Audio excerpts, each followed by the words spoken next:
Jorge Riancho, servidor. Basado en las respuestas del video de la situación de la residencia, en lo particular y en lo general, quise ampliar un poco este tema, basándome en experiencias propias, en experiencias personales y en experiencias de compañeros, de amigos, de no amigos, de residentes, de alumnos, etcétera, que en algún tiempo de estar en las instituciones públicas y privadas me he percatado. Quiero aclarar que todo es con toda seriedad, con toda legitimidad, apegado 100% a la verdad de lo que yo experimenté. Y lo quiero dejar como un testimonio para pues todo lo que está ocurriendo. Y a veces siento que la tendencia es en blancos y negros. No hay un consenso, no hay grises, hay apasionamientos también. Hay mucho dolor, sí hay mucho dolor. Y pues hay veces que las situaciones no se pueden controlar.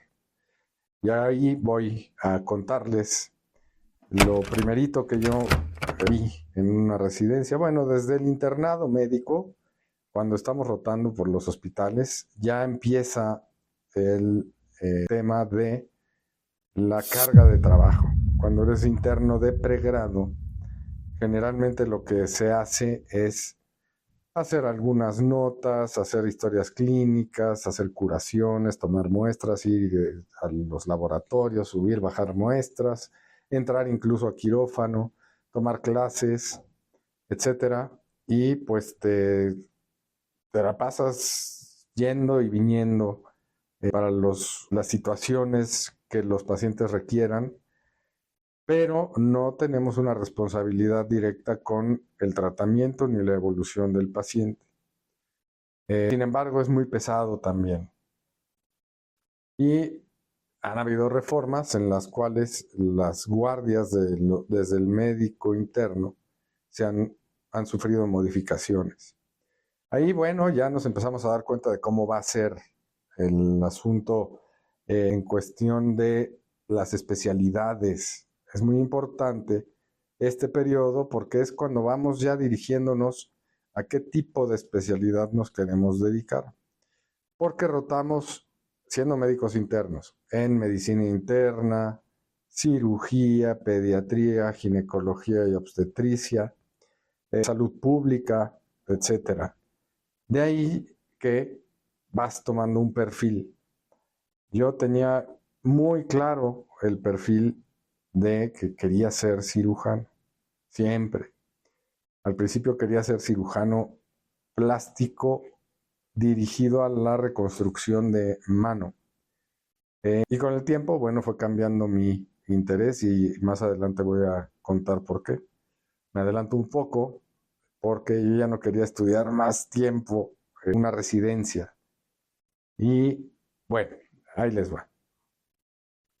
Después de que tomé la decisión de ser cirujano general, me aceptaron en una gran institución en México, que se llama el Centro Médico Nacional Siglo XXI del Instituto Mexicano del Seguro Social, para ingresar a esta especialidad. Bueno, se hace el examen para ingresar, luego se meten los papeles a la institución propiamente y te llega el aviso de si te aceptaron o no.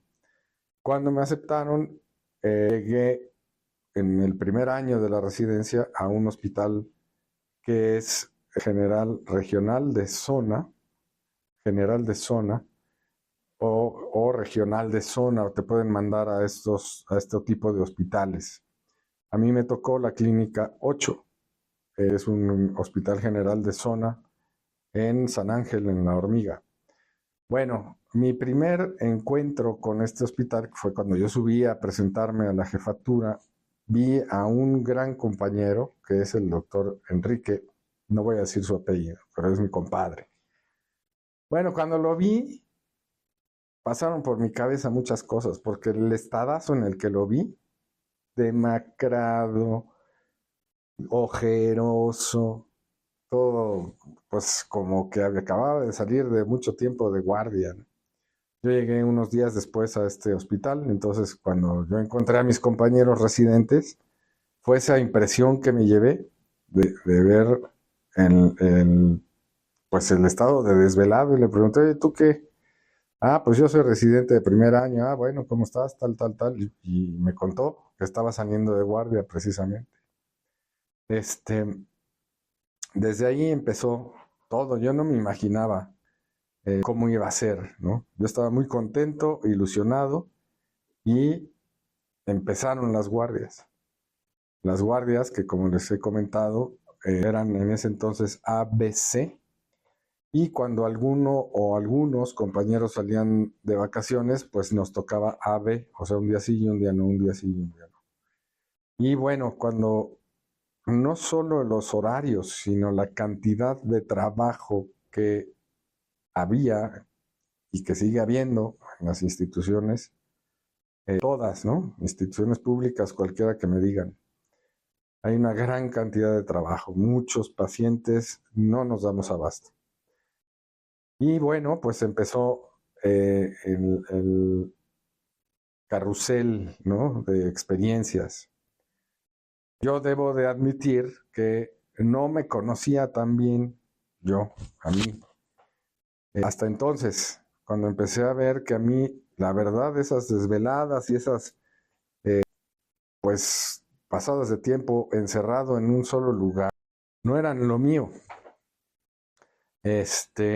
La verdad es que después de pasar 36 horas encerrado en el hospital, con ese ritmo de trabajo, me empecé a sentir un poco desesperado, la verdad. Era pues una ansiedad porque se acabara la guardia, que es cuando empiezo a comprender la importancia del descanso.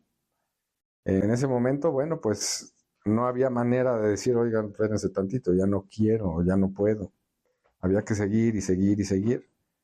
Pero un tiempo después se habla mucho del síndrome de la fatiga, el burnout, y creo que eso me dio, yo no sabía de qué se trataba.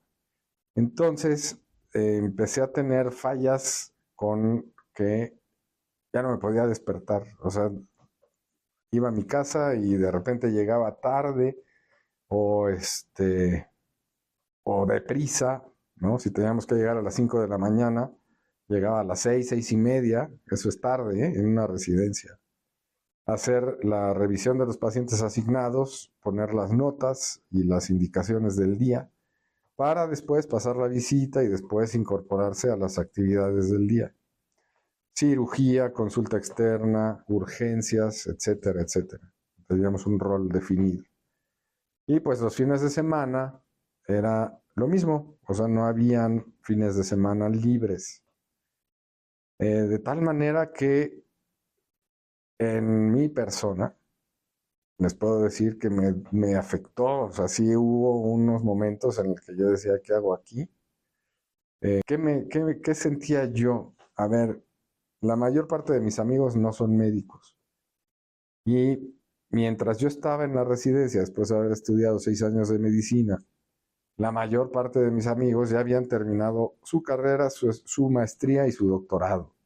Y estaban generando dinero, estaban haciendo familias. Y yo tendía a compararme, ¿no?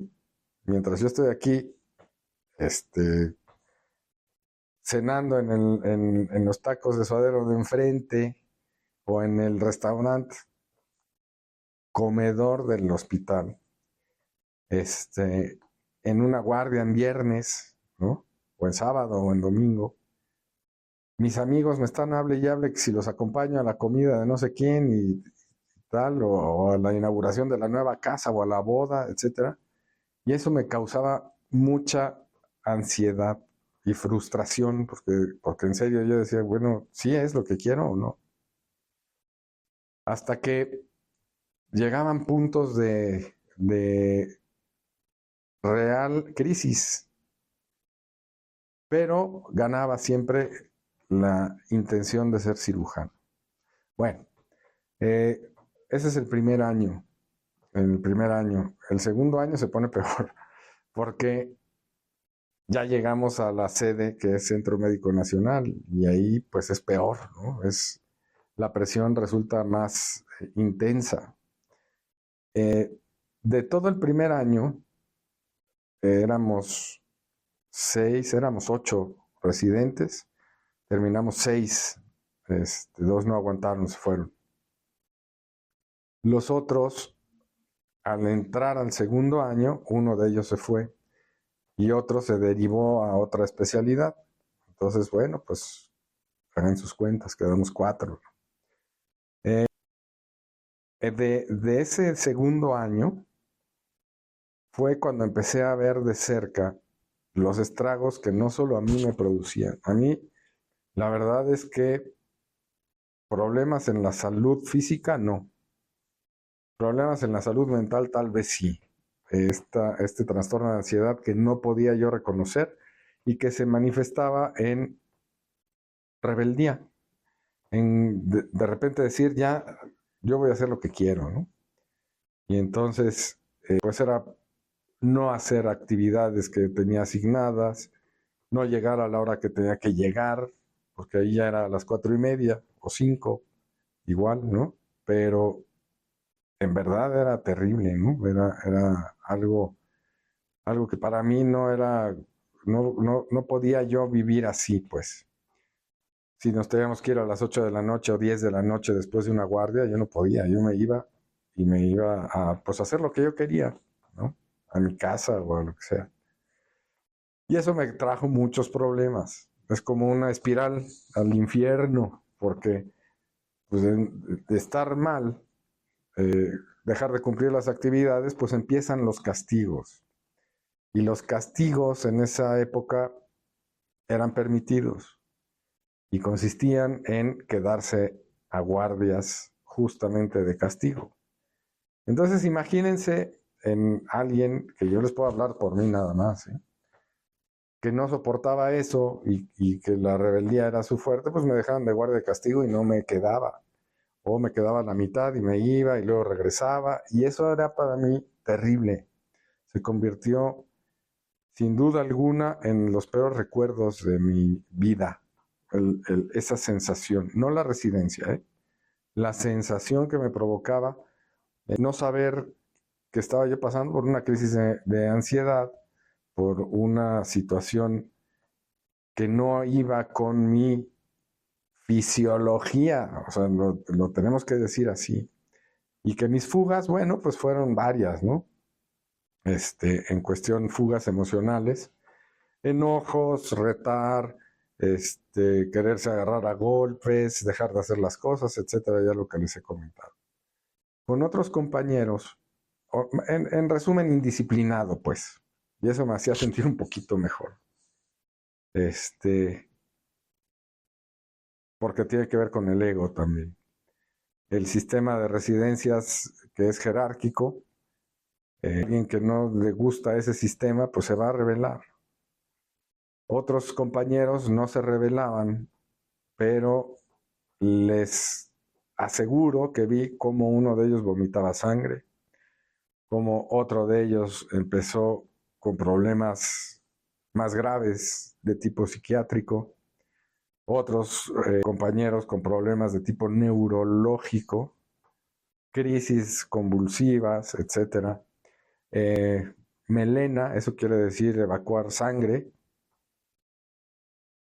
Y pues imagínense ver eso, ¿no? De pleitos, rebeldía también de residentes de menor jerarquía. Entonces se convierte en un ambiente hostil, es un ambiente hostil, que pues en los tiempos libres también se estila o se promueve el abuso de sustancias. No el abuso, no me gusta hablar de abuso, el uso de sustancias. Como en todo, ¿eh? No estoy hablando de propiamente la residencia médica o la profesión médica. En todos lados se usan sustancias, me estoy refiriendo a alcohol. Algunos compañeros, pues residentes, que estaban bajo tratamiento también psiquiátrico ya, Eso fue en segundo. En tercer año, ya con mayor responsabilidad, yo tomé la decisión de abandonar la residencia en una Navidad, porque pues con todo este rollo que teníamos, se agregaron otras tantas cosas personales de resolución de problemas de otro tipo. Y entonces, además de la residencia, que era una fuente de estrés bárbara, se agregó esta otra que ya venía arrastrando. Entonces, pues dije, no aguanto, no puedo. Y pues me salí. Me salí de la residencia en diciembre porque me habían puesto guardias AB y una que otra de castigo. Así es que decidí ya no ir. Y me fui.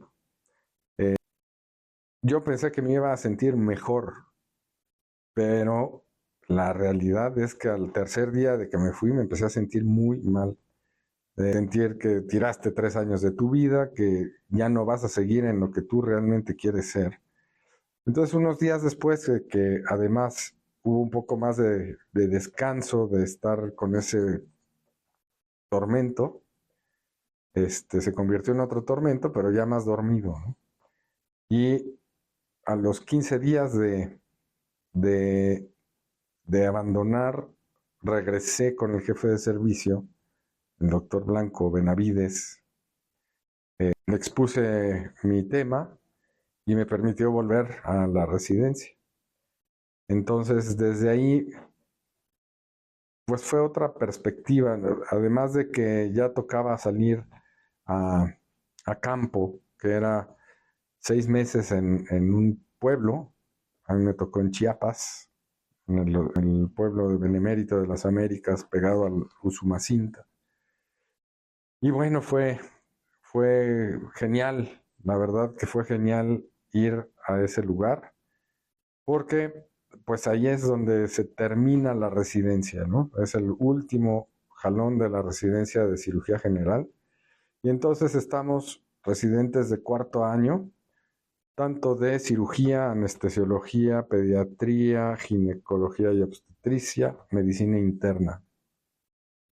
Y nosotros somos los responsables enteritos de los pacientes, ¿eh? Si teníamos algún problema, bueno, había un cirujano por ahí como director, si bien te iba, y nos apoyábamos. Operábamos juntos el ginecólogo y el cirujano.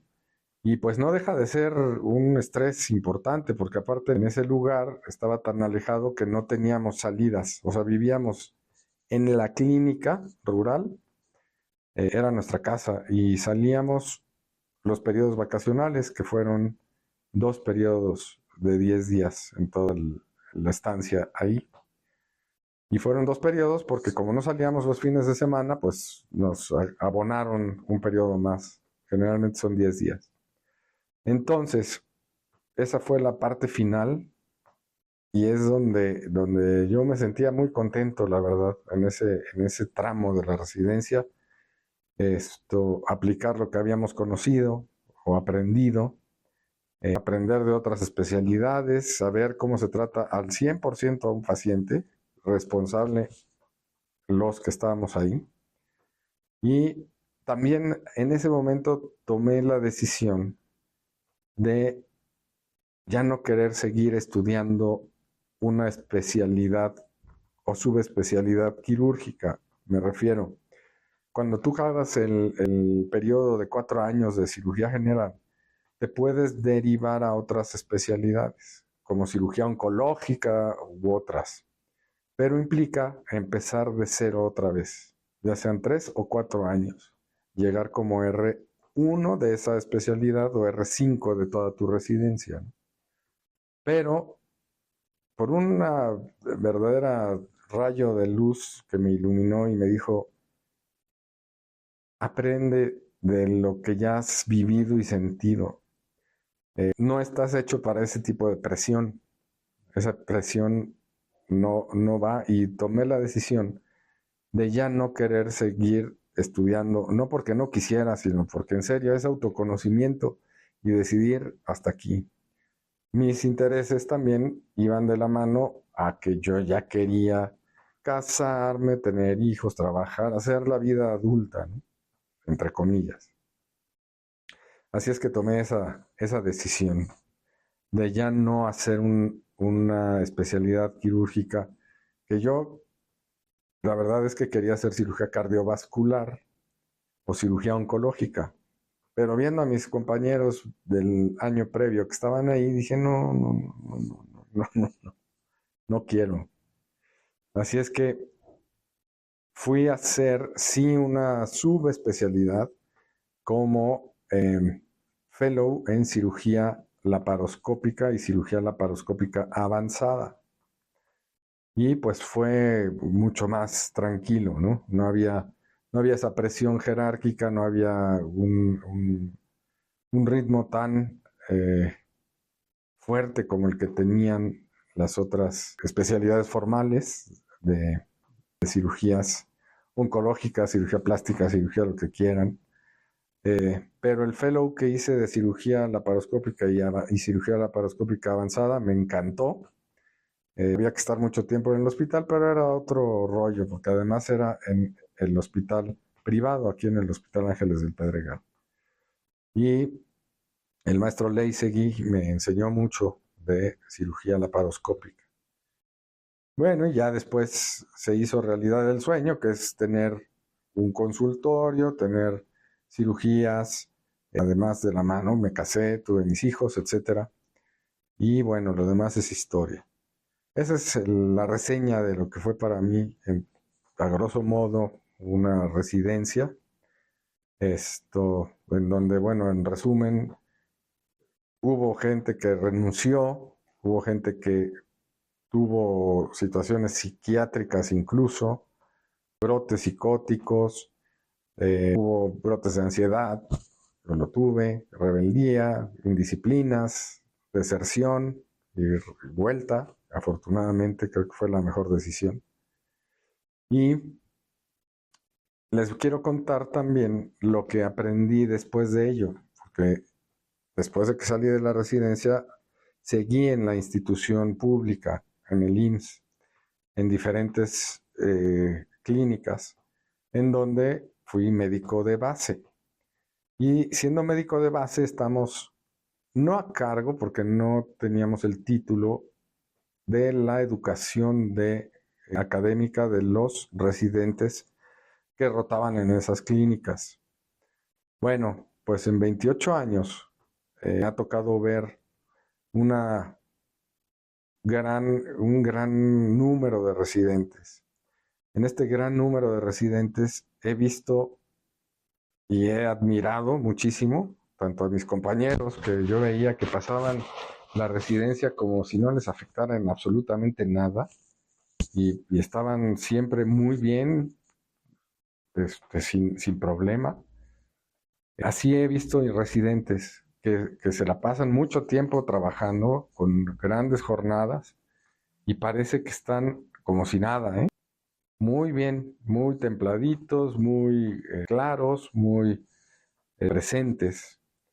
Y también he visto el otro lado, residentes que renuncian, residentes que entran en unas crisis brutales y con toda seriedad y respeto, residentes que se suicidaron. Me tocó a mí en la residencia ver compañeros de mayor jerarquía que se suicidaron y residentes también que o se suicidaron francamente suicidados o que encontraron muertos en sus casas sin evidencia de alguna autoagresión, aunque bueno, se presumían que fue algo de suicidio con ingesta de algunos medicamentos.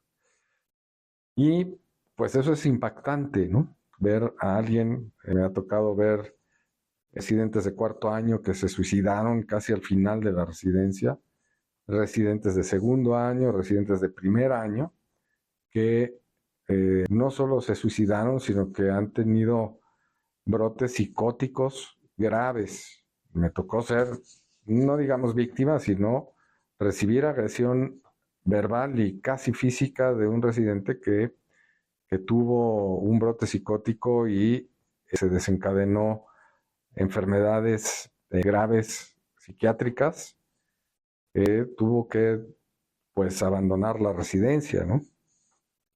Paranoias, alucinaciones, etcétera, en plena guardia. Otras personas que también con paranoia grave, de persecución, delirios de persecución, otros residentes que se fueron por el camino de la adicción a las sustancias. Es muy fácil que un residente tenga acceso a los medicamentos. Sí, me tocó ver residentes de especialidades diferentes como anestesiología, algunos ya con marcas permanentes de cicatrices chiquitas de piquetes en las venas, en todas las venas de los dos brazos, del uso y abuso de sustancias, ¿no? Otros que murieron en la aplicación de esos medicamentos dentro del hospital,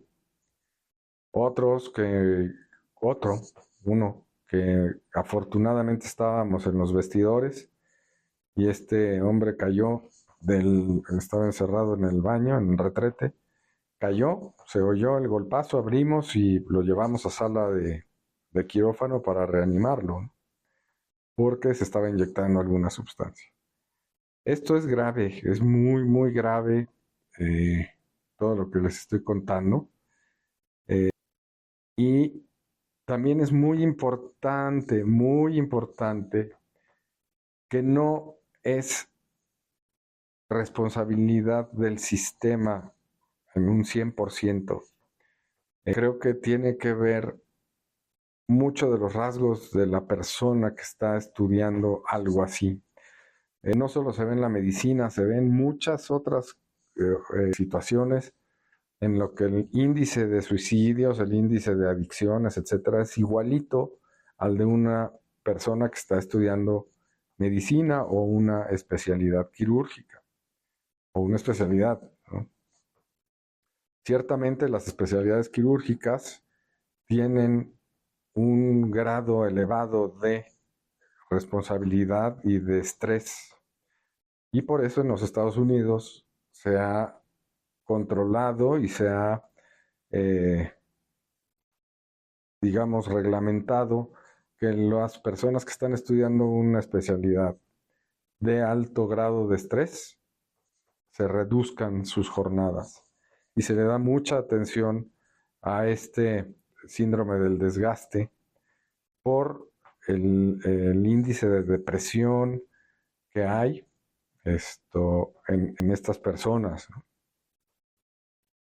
También hay muchas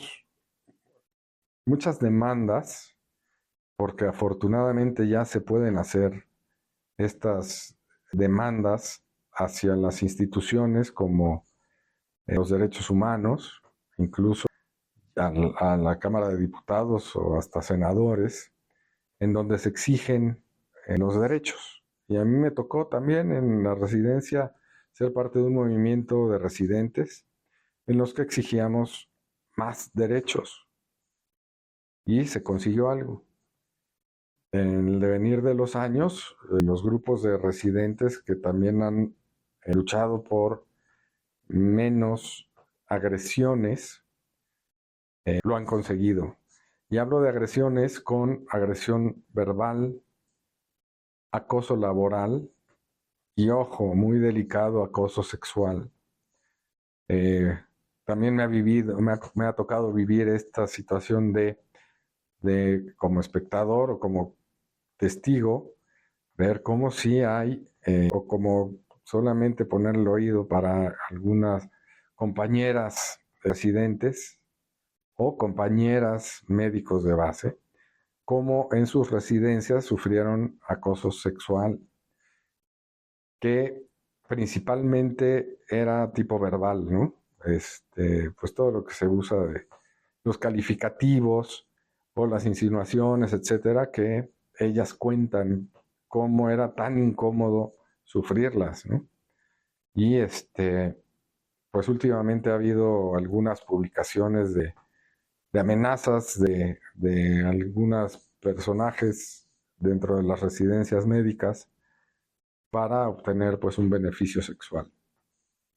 Esto se me hace muy, muy grave y qué bueno que hay documentos como hay un documento que voy a poner en este reel de la Cámara de Diputados, en donde pues se extiende un artículo, una ley para la protección y la persecución de los delitos de esta índole, que es un logro que creo que beneficia a muchas personas.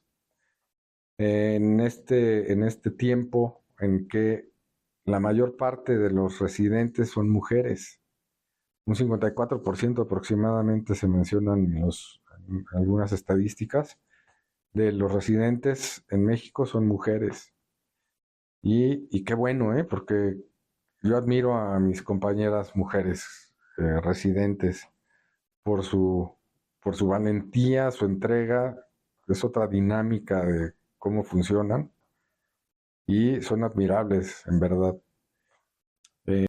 Y entonces, bueno, el estado actual de las residencias en México, en lo que me ha tocado vivir y ser partícipe, esto creo que ha cambiado la forma de enseñar. Antes era el terror, ¿no? Actuábamos por terror, por miedo, por angustia, etcétera. Actualmente veo que no tanto, ¿no? Esto me ha tocado ya estar más en contacto con residentes en instituciones privadas. He platicado con los residentes de las instituciones privadas y con alegría les comparto lo que me han dicho y me dicen que no sienten ese acoso laboral en este tipo de instituciones. Sí, a veces cansancio, sí, a veces hartazgo, pero no algo que los haga tener cierto tipo de situación extrema, ¿no? Lo cual me da mucho gusto. En la mayoría de ellos, tampoco he hecho un trabajo serio, ni he encontrado ningún trabajo serio que nos hable en relación a los scores que hay en las residencias actualmente. He localizado alguno que otro que habla de las ideaciones suicidas en la población junto comparativamente con las residencias y ha habido cifras que no se esperaban en esos trabajos, ya que son muy similares. Se pensaba que era más en las residencias y en algunos lugares, pues no lo son tanto, ¿no? Esto no lo sé, esto habría que, como digo, hacer estudios más serios, más centrados en esto, pero de que me tocó vivir cosas horribles, tanto como residente como médico de base, viendo las cosas horribles, sí me tocó. Afortunadamente, los menos de los casos, o de generaciones de 12, 14 residentes por año de 28 años que les comento, vi con estos ojos 10 residentes que pasaron por situaciones extremas, otros tantos 20, 40 residentes que pasaron por situaciones como la que yo mismo pasé y que sirvió mucho para platicar y hacer ese vínculo y puente de comprensión y ayudar un poco a su desarrollo. Y muchos otros que en realidad yo creo que sí están hechos para pasar estos trámites y estas marchas forzadas con toda entereza, ¿no? Y con un aguante físico impecable.